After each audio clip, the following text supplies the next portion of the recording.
Hello বন্ধুরা, কেমন আছো সবাই? আশা করি সবাই ভালোই আছো। ভালো ভালো খাবারের ছবি দেখে জিভে জল আসছে তো, আর মনটাও তো ভালো হয়ে যাচ্ছে। তাই আমাদেরও মন ভালো করার জন্য আমরা বেরিয়ে পড়েছিলাম মানি স্কোয়ারের উদ্দেশ্যে। মানি স্কোয়ারের কোথায় যাচ্ছি, কী করছি সবটাই তোমাদের দেখাবো। আমরা চলে গেছিলাম হাকাতে। সোম আর মঙ্গলবার কিন্তু হাকাতে একটা স্পেশাল অফার চলছে, যেটার বাফেট প্রাইস ছিল 445। ভিতরে ঢুকে কিন্তু আমরা সিট পেয়ে গেছিলাম, আর সিটে বসতে না বসতেই ওরা দিয়ে দিয়েছিল মকটেলের মেনু কার্ড। আঁকার অ্যাম্বিয়েন্স কিন্তু ভীষণই ভালো ছিল, যেটা আমার কিন্তু খুব খুব ভালো লেগেছে। টেবিলে ওরা সার্ভ করেছিল প্রথমেই চিকেন সুইটকর্ন স্যুপ আর পাঁপড়। গরম গরম স্যুপটা কিন্তু আমরা বেশ ভালোই এনজয় করেছি।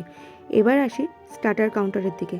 স্টার্টারে প্রথমেই ছিল 3 রকমের স্যালাড, আর ছিল French fry, crispy chilli baby corn, chicken siu mai আর ড্রাই চিলি চিকেনের একটা প্রিপারেশন, যেগুলোর টেস্ট কিন্তু ভীষণই ইয়াম্মি ছিল।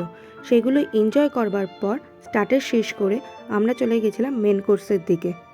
প্রথমেই ছিল মেন কোর্সে হাক্কা নুডলস, সেকেন্ড ছিল চিকেনের একটা প্রিপারেশন যেটা খুব ট্যাঙ্গি ফ্লেভার ছিল, ভীষণই ভালো ছিল টেস্ট। এখানেই শেষ নয়, আরও ছিল সর্ষে ফিশ ছিল, আর প্রনের একটা আইটেম ছিল, আর ছিল ভেজ রাইস, ভেল, সুইট অ্যান্ড সাওয়ার ভেজিটেবলের আরেকটা প্রিপারেশন।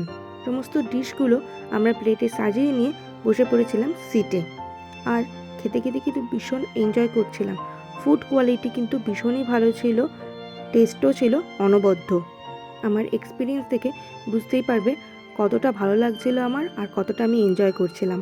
সবশেষে আসি ডেজার্টে। ডেজার্টে ছিল ব্রাউনি, গজা আর আইসক্রিম। আইসক্রিমের 4 রকম ফ্লেভার ছিল, কিন্তু আমি 4 রকম ফ্লেভার নিইনি, আমি নিয়েছি ভ্যানিলা ফ্লেভার। এক্সপিরিয়েন্স ভীষণ ভালো ছিল, সবাইকে রেকমেন্ড করব, কারণ এরকম রিজনেবল প্রাইসের বাফেট কিন্তু আর কোথাও নেই। সবাই খুব ভালো থেকো, সুস্থ থেকো, ততক্ষণের জন্য টাটা।